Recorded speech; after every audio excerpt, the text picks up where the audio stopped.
Hello, Facebook Live. Lindsay Price here with Craig Mason. Well, it's one of those things, like, I'm not sure if she's going to say my name, or if I'm supposed to say it, or if anyone even cares who I am. Well, no, that's not true. Everyone in Theatrefolk land cares who you are, and they care. You care about Craig Mason is because Craig Mason, even though my face is usually the one in the Facebook feed, and you know what to do if this is too much face, you just scroll through. Why do you tell people to not watch the video? That's how I always wondered. I watch these, and why do you tell people to scroll away? Because it's a lot of face. I find that it's in your face. We're very Canadian. We're not interested in being in your face. We're interested in if you would like to have a moment with us. We're going to talk about something interesting. We're each going to share a very interesting story. Yes. On this, and it's over here, right? I think it's that thing there. That's Perfect. Where we're looking, right there. We're in a different locale, as you can see. Hey, I fell on the rug. It wasn't secure. It was we have some. Well, the sun is fading. Theatrefolk is on its annual planning meeting, so we have been planning for 2017 all week, and we will be continuing to planning. We have a ton of interesting. We think it's interesting new things that are coming out in 2017 in different ways that we want to interact with you, the Theatrefolk community, and it is a exciting time. It's a very exciting time.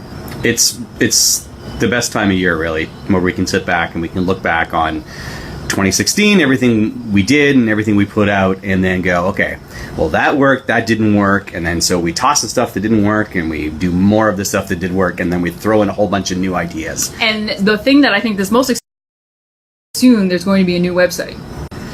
All right, we're back. Very, very soon. I'm going to repeat that. What's most exciting is that very, very soon there's going to be a new website. Yes. Yeah, see, the entire internet crashed when you said there was going to be a new website. This is what Craig has been working on for months and months, and it's the kind of thing that is all behind the scenes. See, I think that Craig is he's actually the most important person at Theatrefolk, but everything he does is behind the scenes. That's true. It is true. That's not a lie. And I'm just the one who sits here and blathers at all of you on this Facebook Live. But let's get to the question that is in the description for this amazing time we are here on Facebook Live. And that is, what is your most embarrassing story that happened on stage? If you have an embarrassing story and you are watching this, share it. And the reason that we're asking, and we're having this conversation, and we're going to share our most we're going to share an embarrassing story. We have very embarrassing stories. Embarrassing I want to share that one. So we'll share an embarrassing story. But the reason that I think that's important, and it's important to talk about things going wrong on stage. That's what this is all about. Things going wrong is because it happens to our students all the time. We are having reconnection problems here. So, things will go, and that's fine. It's live, and so that's what this is all about. Things happen on stage. That's why it's theater. That's why it's live. And the thing that we need to do is encourage students to, when that bad thing happens, to just keep going. I also want to mention, and I'll talk about it just a little bit at the end, is that just because it's the end of the year, a lot of you I know are in shows right now, or you've just finished your shows. You're just getting into those final days. There's only a couple of weeks left in the semester, and there is a really great reflection end of year coming to the end reflection blog on our blog post, coming to the end, reflecting on your process, talking about coming to the end of a show. It's a really emotional experience. Everybody's put hours and hours of work on it, and boom, it's over. And there's some really wonderful reflection questions. I'll get back to that, but you can actually just click on the link and get a wonderful reflection download PDF. Okay, embarrassing stories and why they're important. They're important because things happen. There's no such thing as perfection in live theater. Things happen, technical things happen, non-technical things happen. People forget lines all the time. Even the most proficient people forget lines. And that when that happens, that's why everybody needs to be on their toes and thinking, not thinking about their next text, not thinking about what's happening off stage, but in the moment, because something's going to happen and you're going to have to react to it. Okay, Craig Mason.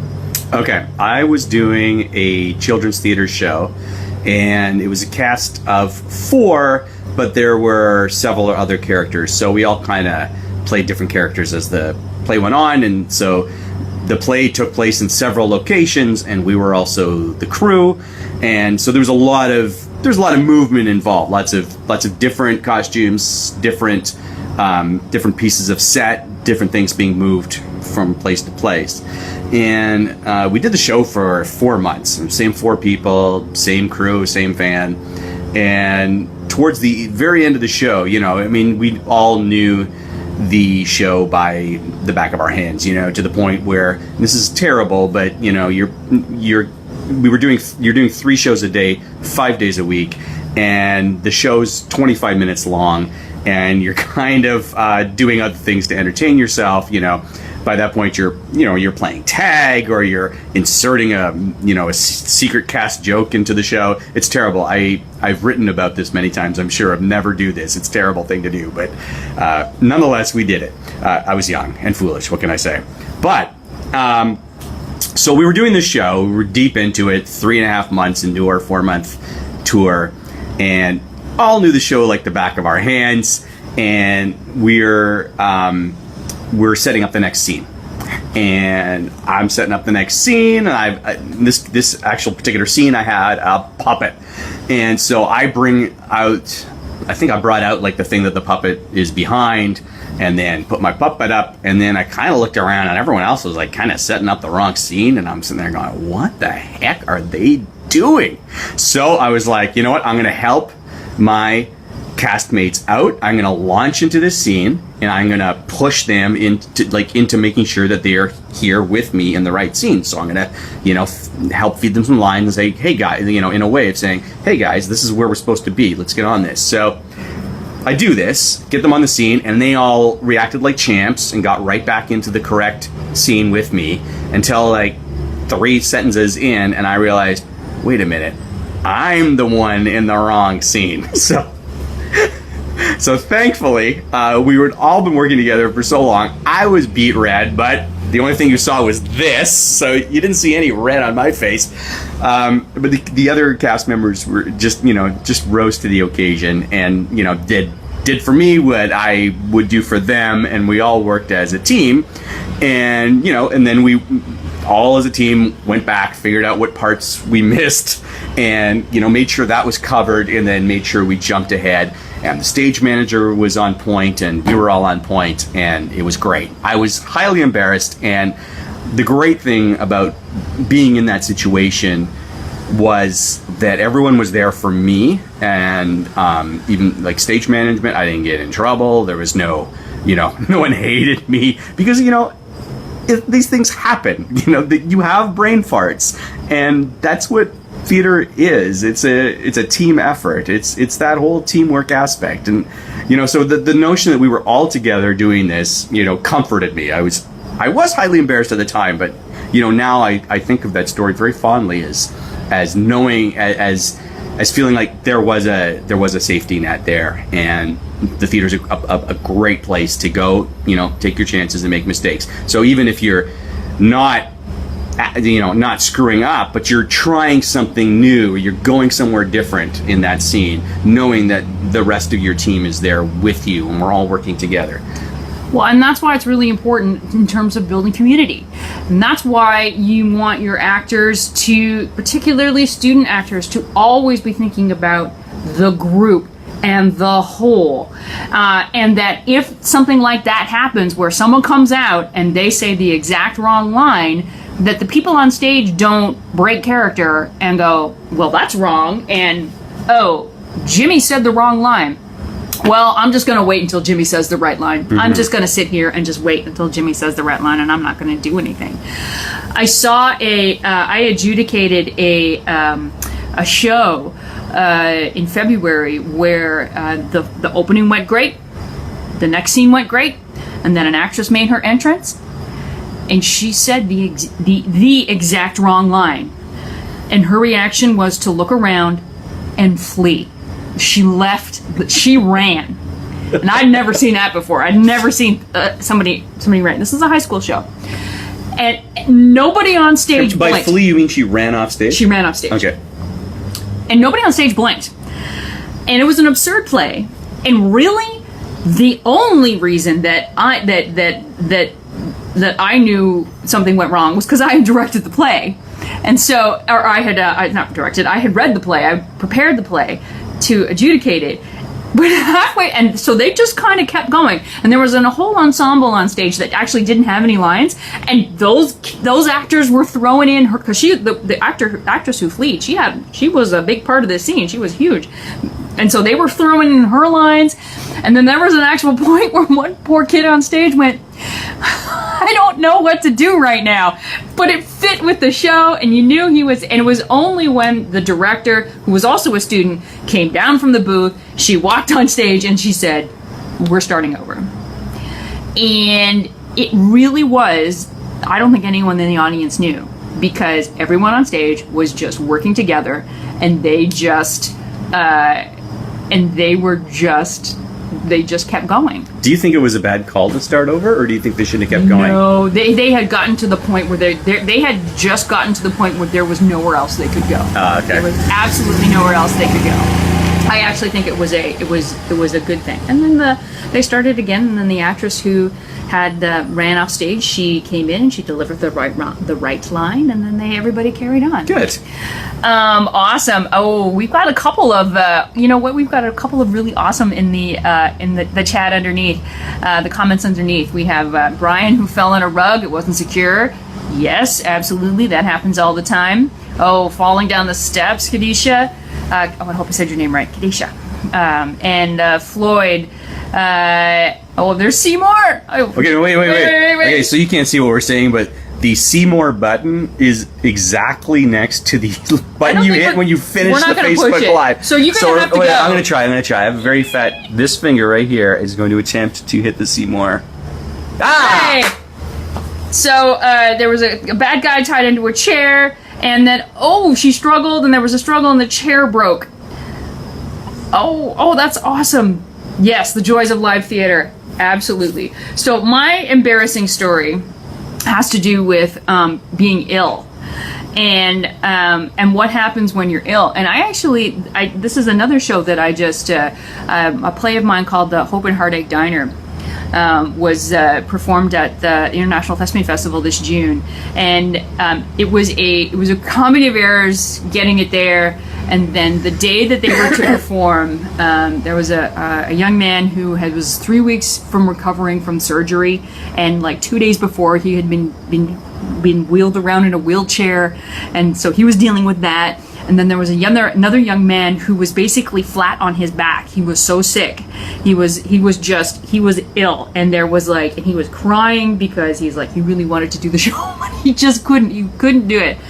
So the rest of the cast figured out what they were going to do, and this young man had 2 scenes. So the deal was, he could do the first scene, and if he was really sick, that was it. Someone else was going to cover for him. So I'm sitting in the audience, and the young man comes out, and he does his first scene, and you can't tell. He's fine. He's like a champ. He's like rising to the occasion. Great. And we all know, perfect, he did it, and then someone else is going to come on and play his second scene. And then he came on, and he did his second scene, and it's like, that's theater, man. When it's like there's an adrenaline going on, when you don't feel well, and you know that something potentially embarrassing can happen, and it's all about, you got to be there for your fellow cast members. So I was in the exact same boat. I was doing a touring show, and it was a 3-show. I also had a 3-show day, and the first show in the morning went well, and then basically right after that, I started, something was wrong, something was awry, and I didn't go to lunch. And it just happened to be that wherever we were was the director's house was like walking distance to the second show. So I actually went to the director's house and I laid on the couch. And the second show was in a retirement home. And I get there, I'm a whale. That's my part. It's also a children's theater show. And I have a completely white costume. I am ill, and I'm gonna let that just sort of sit in terms of not giving you further directions as to what happened to me previous to the show. Well, previous to the show was fine because it just there was throwing up. That's the fine part. So literally I was throwing up before the show, and then the people in the retirement home were not happy with me at all. That's fine, that happened. I had this one big scene. I go out and do my one big scene. I finish it and I turn and look at the director and my eyes just go, what? And then I ran as fast as I could off stage, and things happen. It's fine. And then the end of the show, and then I came back and the director had just stepped in. And she wasn't in costume, and I didn't have any more lines. I had lots of other things to do during the show. I didn't have any more lines, and she just stepped in.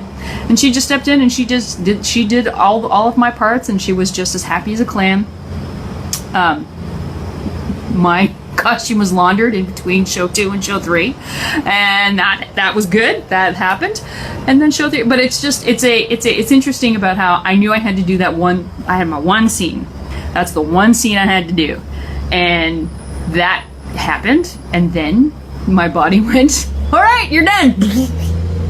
Yeah, it's mind over matter. I've been in that situation many times where I've been sick before a show, and I don't know, there's something that happens physically or chemically in your body when it's showtime, and suddenly that bad cold you have is just a little, is subsided enough that you can get through the show. That laryngitis you have takes a break. That fever you have, calms down a bit. There's something about showtime that just gets your body up and ready, and then as soon as the show comes down, boom, it's over. And that's something else too that I think students don't have a lot of experience with. That oh, I'm sick, so I can't do the show. How many of you have been in that situation where a student has called you up and said, yeah, I'm sick, I can't do the show? And it's like, you know what? You can do the show. It's amazing how that happens, and certainly we don't want to encourage sick children being forced on stage. But it is when we're talking about what it means to be a community and what it means to step up and be there for your fellow actors, and what it means to when something happens on stage and somebody else misses a line, or somebody else runs off stage, or somebody else is in a situation that isn't part of the show. It's everybody's job to be part of a community. It's everybody's job to step in and help the show along. And it's only when somebody looks around and is like, and clearly breaks character, that an audience knows that something happened. 9 times out of 10, they've never read the play. Mm-hmm. They most of the time, unless it's something really well known, and even then, I think that they just think it's something interesting that's happening on stage. Literally, your audience is sitting there going, oh, something interesting is happening on stage. And as long as everybody keeps going with the flow, they will never be the wiser. I used to help out with giving readings at church, and there was one time where I was, reading what I was supposed to read, and then I was practicing backstage. That's a bad word for that. That's the rectory. I think it was in whatever the area behind the church is. Oh my goodness, I've forgotten what it's called. But I was practicing. There was a word I'd never seen before. This, of course, is way pre-internet because I'm old. And so I asked the priest, I said, how do you say this word? And he looked down at it and he said, you don't know. I don't know. So there's no way in the world that any of them out there know. So just go and say whatever makes sense. Well, it's confidence, right? I get all the time, how do I pronounce the names in this play? I have a play called Look me in the eye. Look me in the eye. And the question I get all the time is, because it takes place in the future, and there's some, so I've given everybody a little bit, the names are a little bit weird, and they're always like, well, how do you pronounce the names? How do you pronounce the names? What's the right way to pronounce the names?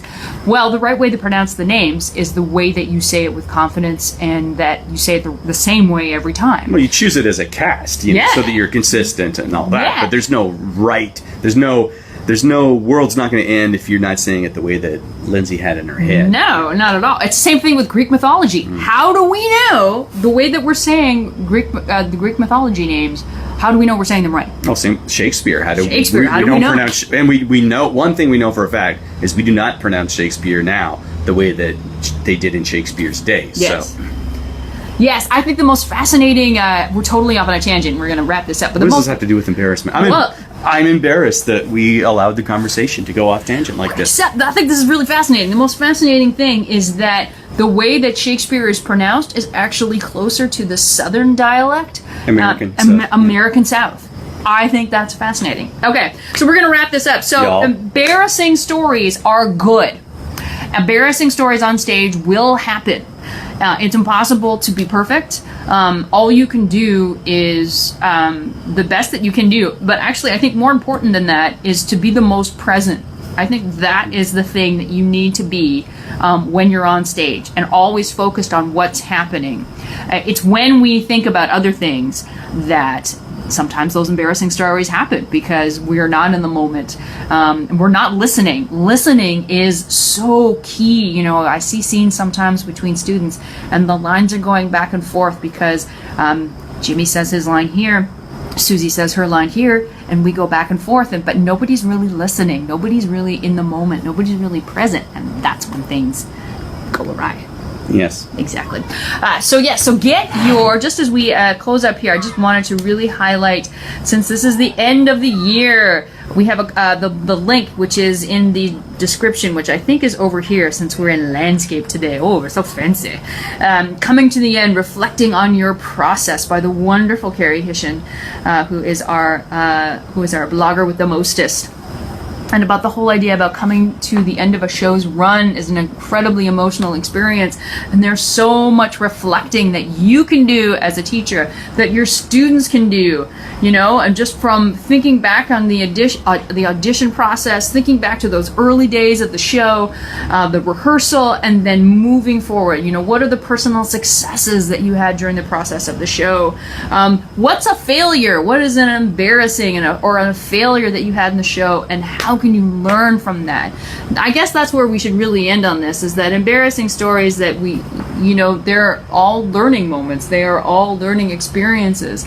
And the thing that I hope that anybody learns from their embarrassing story on stage is that there was a community of people who had their back. Mm-hmm. Yep. I think that's the most amazing thing.